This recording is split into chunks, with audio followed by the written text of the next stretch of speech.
नमः शिवाय। प्रिय भक्तजनों, पितृपक्ष के दौरान आरंभ की हुई इस श्रृंखला में आपका स्वागत है। जो भी भक्तजन हमें सुन रहे हैं उन्हें हमारा नमस्कार। यदि आपको हमारा साधारण सा प्रस्तुतिकरण पसंद आ रहा हो तो कृपया हमसे जुड़िएगा और अपने बंधु बांधवों में हमारे चैनल को अवश्य शेयर कीजिएगा और कमेंट में ज़रूर से ज़रूर लिखें जय श्री कृष्ण। ओम नमो भगवते वासुदेवाय। तो आइए श्रवण कर लेते हैं पद्म पुराण से श्रीमद् भगवत गीता के 12वें अध्याय का महात्म्य। श्री महादेव जी कहते हैं, अब मैं तुमसे श्रीमद् भगवत गीता के 12वें अध्याय का महात्म्य बताता हूँ, इसे ध्यान पूर्वक सुनो।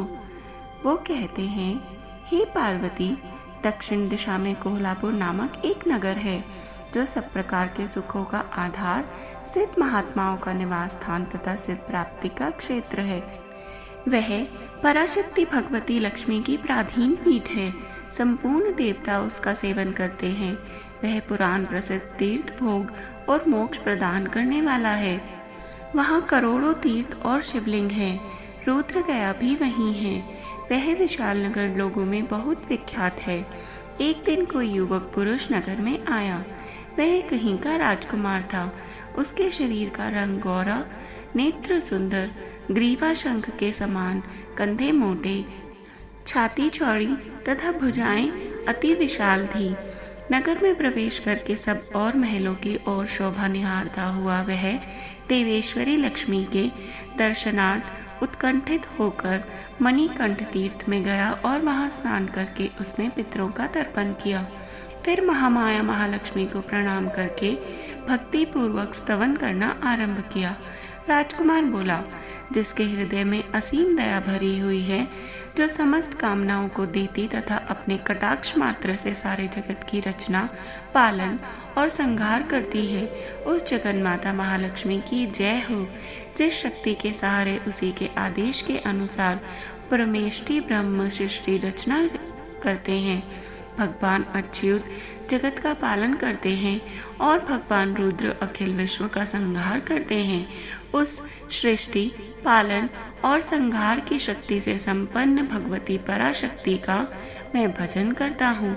कमले, योगीजन तुम्हारे चरण कमलों का चिंतन करते रहते हैं।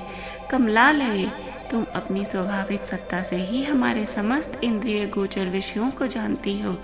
तुम ही कल्पनाओं के समूहों को तथा उसका संकल्प करने वाले मन को उत्पन्न करती हो। इच्छा शक्ति, ज्ञान शक्ति और क्रिया शक्ति, ये सब तुम्हारे ही रूप हैं। तुम परासंचित रूपिणी हो। तुम्हारा स्वरूप निष्काम, निर्मल, नित्य, निराकार, निरंजन, अंतरहित, आतंक शून्य, आलंबहीन तथा निरामय है। हे देवी, तुम्हारी महिमा का वर्णन करने में कौन समर्थ हो सकता है, जो षट चक्रों का भेदन करके अंतःकरण के 12 स्थानों में विहार करती है। अनाहत, ध्वनि, बिंदु, नाद और कला, ये जिसके स्वरूप है, उस माता महालक्ष्मी को मैं प्रणाम करता हूँ। माता, तुमने अपने मुख रूपी पूर्ण चंद्रमा से प्रकट होने वाली अमृता राशि को बहाया करती हो। तुम ही परा, पश्यंती, मध्यमा और बैखरी नामक वाणी हो। मैं तुम्हें नमस्कार करता हूँ। हे देवी, तुम जगत की रक्षा के लिए अनेक रूप धारण किया करती हो। अंबिके, तुम ही ब्रह्मी, वैष्णवी तथा माहेश्वरी शक्ति हो। वाराही, महालक्ष्मी, नारसिंही, ऐन्द्री, कौमारी, चंडिका, जगत को पवित्र करने वाली लक्ष्मी, जगन माता सावित्री, चंद्रकला तथा रोहिणी भी तुम ही हो। हे परमेश्वरी, तुम भक्तों का मनोरथ पूर्ण करने के लिए कल्पलता के समान हो। मुझ पर प्रसन्न हो। उसकी इस प्रकार स्तुति करने पर भगवती महालक्ष्मी अपना साक्षात स्वरूप धारण करके बोली, राजकुमार, मैं तुमसे अति प्रसन्न हूँ। तुम कोई उत्तम वर मांगो। राजपुत्र बोला, माँ, मेरे पिता राजा बृहद्रथ अश्वमेध नामक महान यज्ञ का अनुष्ठान कर रहे थे। वे देवयोग से रोगग्रस्त होकर स्वर्गवासी हो गए।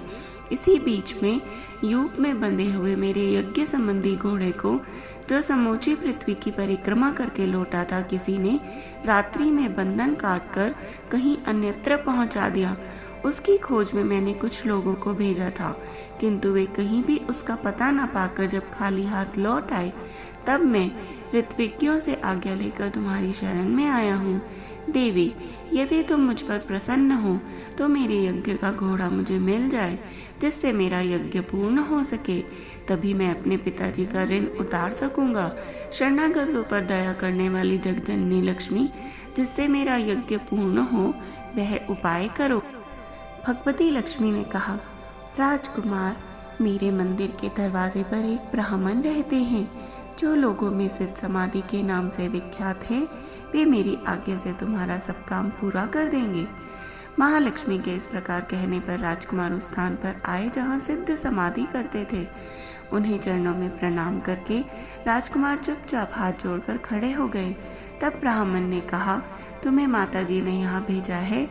अच्छा, देखो, अब मैं तुम्हारा सारा अभीष्ट कार्य सिद्ध करता हूँ।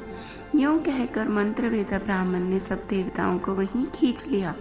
राजकुमार ने देखा, उस समय सब देवता हाथ जोड़कर थर-थर कांपते हुए वहां उपस्थित हो गए। तब उन श्रेष्ठ ब्राह्मण ने समस्त देवताओं से कहा, देवगण, इस राजकुमार का अश्व, जो यज्ञ के लिए निश्चित हो चुका था, रात में देवराज इंद्र ने चुराकर अन्यत्र पहुंचा दिया है। उसे शीघ्र ले आओ।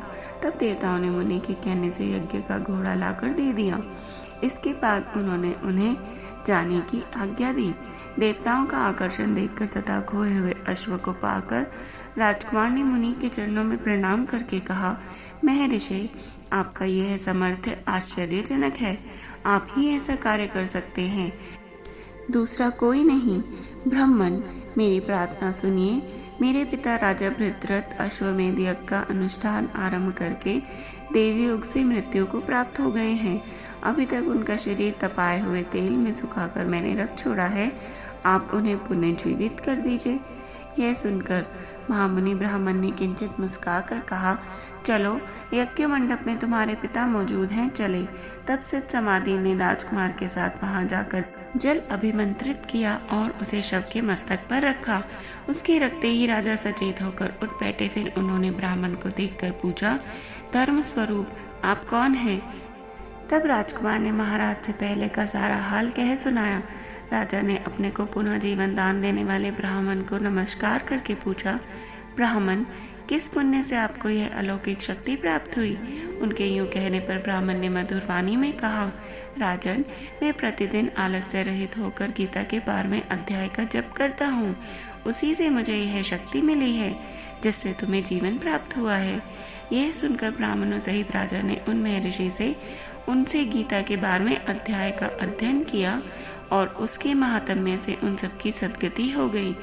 तब महादेव ने माता पार्वती से कहा कि कई अन्य जीव भी उसी पाठ से परम मोक्ष को प्राप्त हो चुके हैं। हर हर महादेव।